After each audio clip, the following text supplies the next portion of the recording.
आज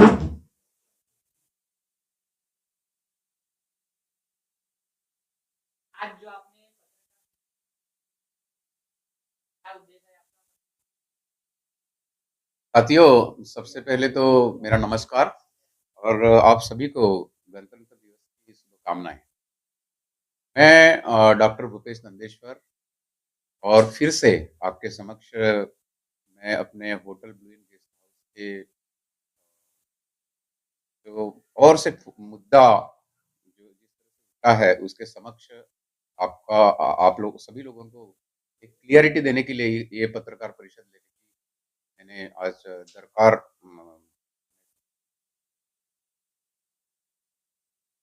तो साथियों, मेरा जो होटल है, hotel blue in guest house के नाम से पिछले 2 साल से ग्राम पंचायत घोटी के नज़ीक व्यवस्थित रूप से चल रहा है और इसी दौरान मैंने गेस्ट हाउस या जो होटल चलाने के लिए जो सर्टिफ़िकेट्स होती है, जिस तरह के सर्टिफ़िकेट्स की ज़रूरत होती है, सभी सर्टिफ़िकेट्स मैंने प्राप्त की हुई है।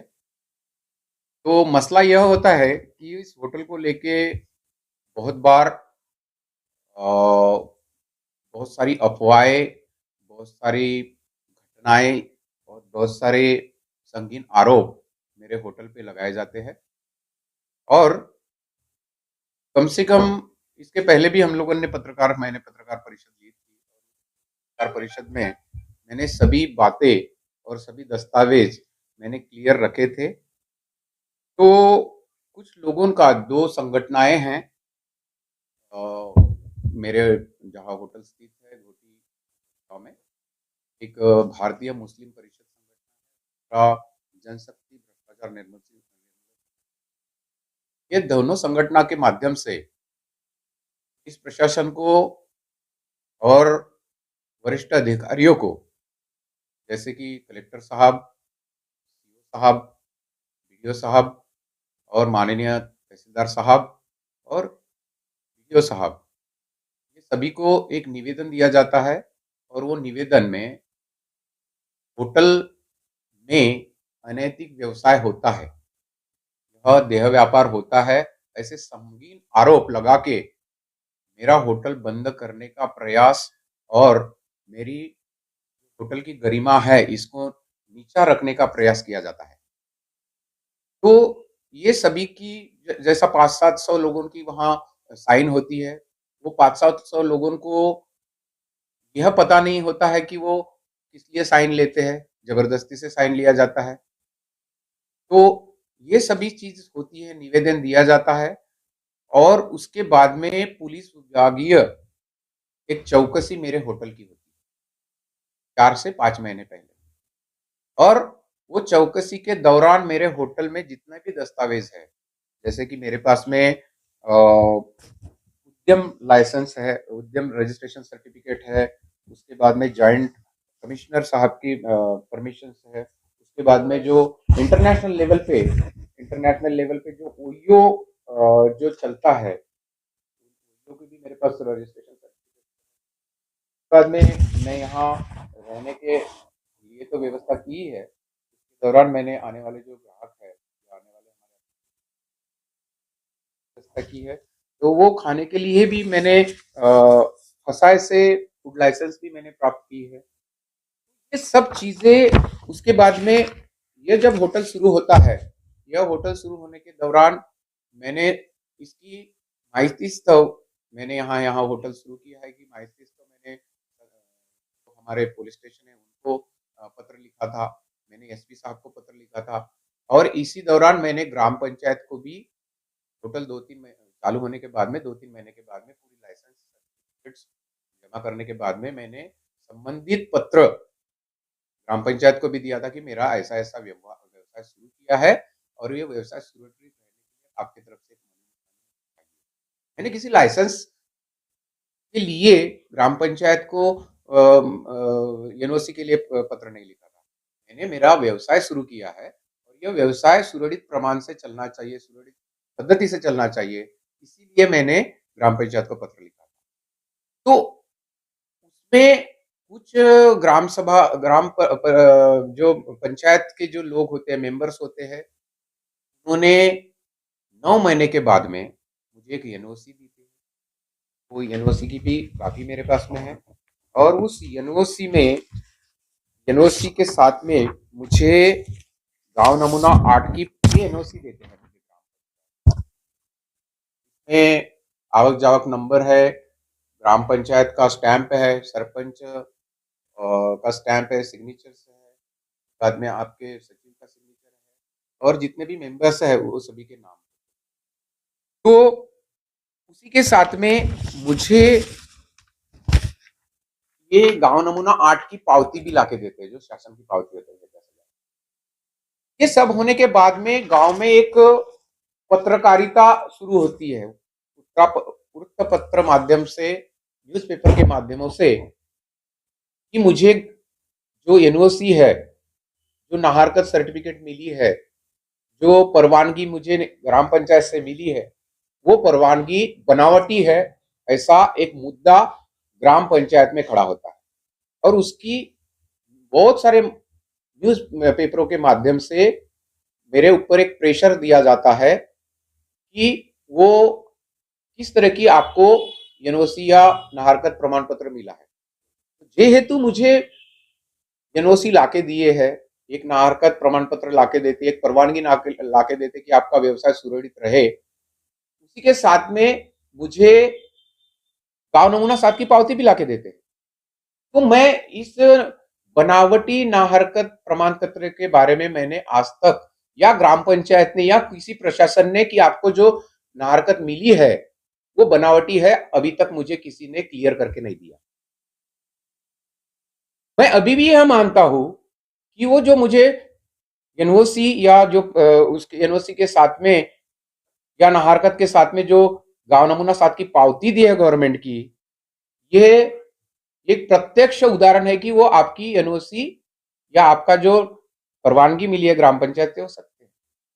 दूसरी बात यह होती है कि जब कोई भी ग्राम पंचायत में या कोई भी एनओसी के लिए कहीं भी ऑफिस में कोई भी अप्लाई करता है, कोई भी नागरिक अप्लाई करता है, तो यह रूल है शासन का कि जो पत्र कोई भी आदमी या कोई भी सज्जन या कोई भी नागरिक एनओसी के लिए अप्लाई करता है, तो विद इन 7 दिन के अंदर में वो संबंधित अधिकारियों से, संबंधित कार्यालय से हाँ या ना का जवाब आपको मिलना चाहिए।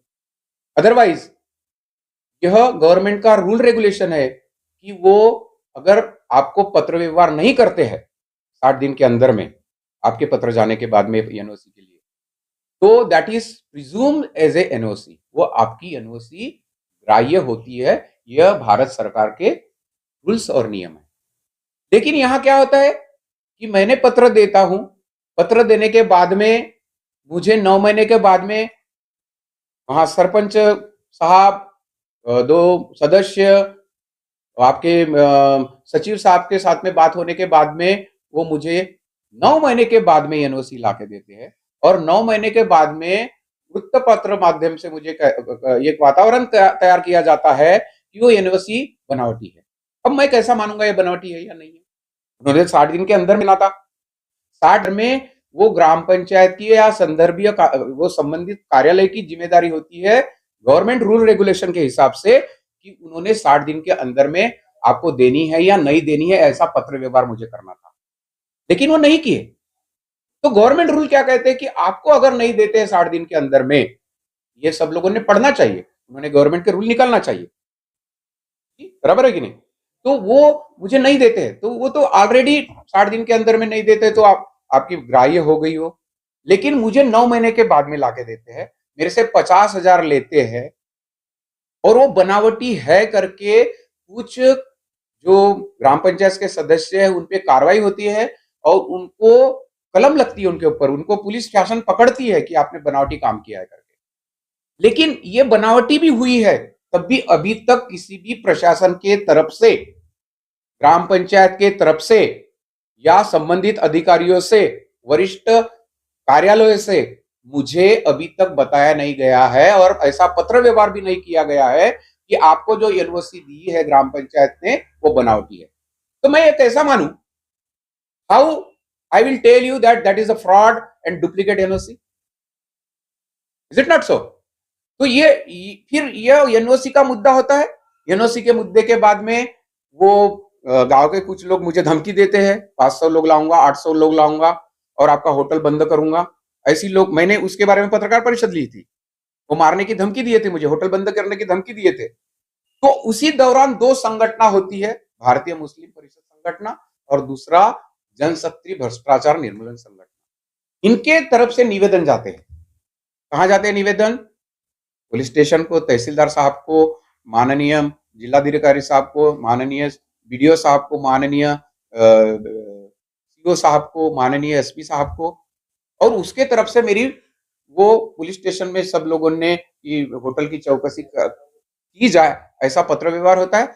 और उसी दौरान मेरे होटल की संपूर्ण जांच पड़ताल, पूरे रूम की जांच पड़ताल, मेरे सभी दस्तावेजों की जांच पड़ताल, मेरे जो रजिस्टर है, अतिथि रजिस्टर है, उस रजिस्टर का पूरी जांच पड़ताल। और हमने आज तक जितने भी जो गाइडलाइन है भारत सरकार की कि 18 साल के नीचे जो भी लोग आते हैं उनको आज तक हमने यहाँ एंट्री नहीं दी। यहाँ बहुत सारे लोग आते हैं, यहाँ कपल्स आते हैं, यहाँ फैमिलीज आते हैं, यहाँ बहुत सारे गांव के शादी ब्याह के लोग आते हैं, यहाँ बहुत सारे दूर से आए हुए जो जेहेतु यहाँ रेलवे स्टेशन है, यहाँ छत्तीसगढ़ और एमपी से ये कनेक्टेड है, नागपुर से कनेक्टेड है, यहाँ बहुत सारे कॉलेजेस है, उनके माता पिता, बहुत सारे फैमिली यहाँ आते हैं, वो रुकते हैं। पूरे गांव में ऐसी कोई व्यवस्था नहीं थी कि वहां लोग रुक सके। तो इस तरह से मैंने एक व्यवसाय शुरू किया, अपने खुद के प्रॉपर्टी में शुरू किया। मैंने खुद के प्रॉपर्टी में, खुद के किसी का यहाँ अधिकार नहीं है। इस प्रॉपर्टी में मैंने संदर्भित लगने वाले जितने भी रजिस्ट्रेशन सर्टिफिकेट होते हैं, वो रजिस्ट्रेशन सर्टिफिकेट लेने के बाद में यह मैंने व्यवसाय शुरू किया और ये 2 साल से चल रहा है। 2 साल से कोई प्रॉब्लम नहीं होती है। तो ये दो संगठन निवेदन देते हैं। पहले तो मैंने पत्रकार परिषद ली, उसमें बताया कि मुझे मारने की धमकी दे रहे हैं, होटल बंद करने की धमकी दे रही है।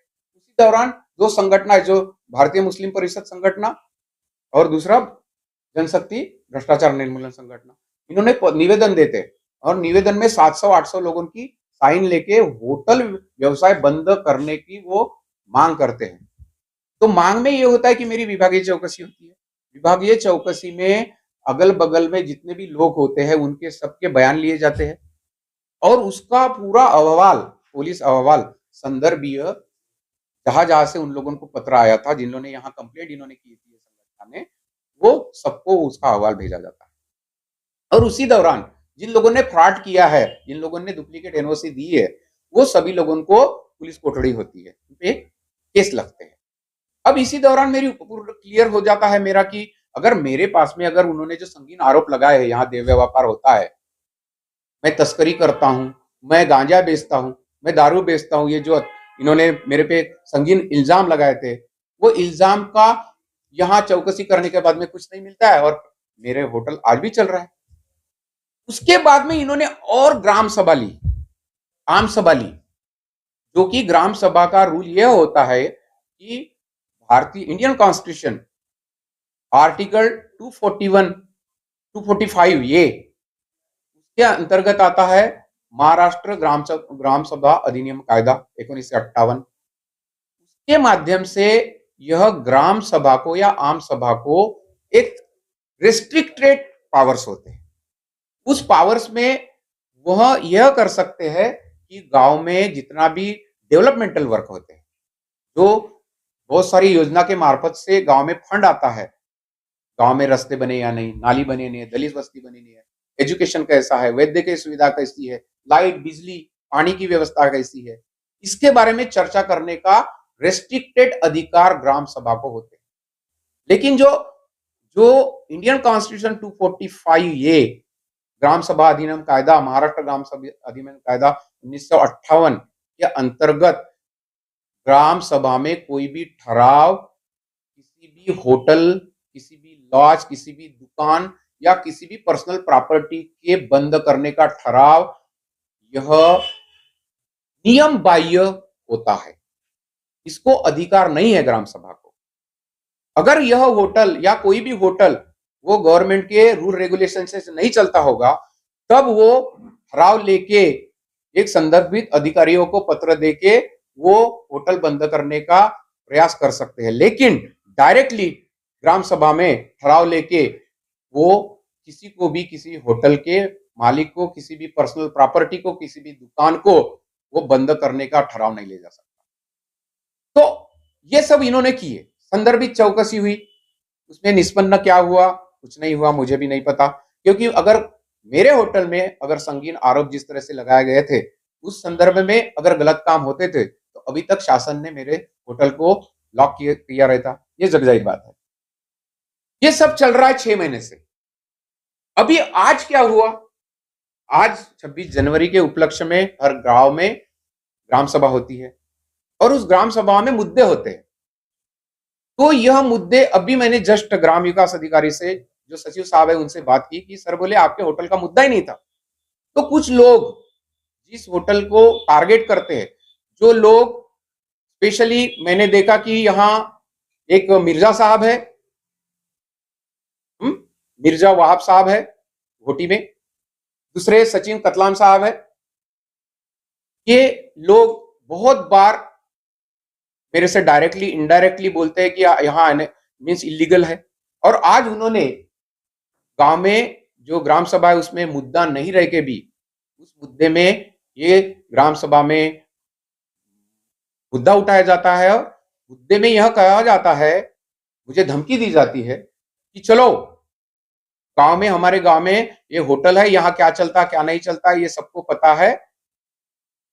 इनके पास में कोई प्रूफ्स नहीं है क्या चलता है या क्या नहीं चलता। होटल्स में क्या होता है, लोग आते हैं, रहते हैं, खाते हैं और उसकी प्राइवेसी होती है। आर्टिकल 21 भारत संविधान है, भारत का संविधान में आर्टिकल 21 होते हैं, उसमें प्राइवेसी एक्ट है। उस प्राइवेसी एक्ट में कोई भी जोड़ पे, कोई भी कपल्स, कोई भी फैमिली किसी भी होटल में ठहर सकती है, जा सकती है, रह सकती है।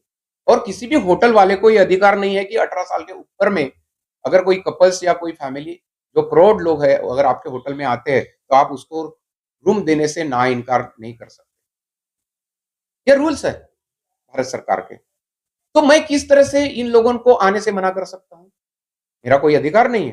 प्राइवेसी एक्ट है, भारतीय इंडियन कॉन्स्टिट्यूशन एक्ट है, भारत में अधिकार बने हुए हैं। मैंने बोला कि ये होटल में ये चल रहा है, मनगढ़ंत कहानी से यहाँ वो चल रहा है, ये चल रहा है, ये मेरी जेलसी होती है, मेरी भावनात्मक कारण है वो। यह गवर्नमेंट के रूल रेगुलेशन में नहीं आता है, करेक्ट।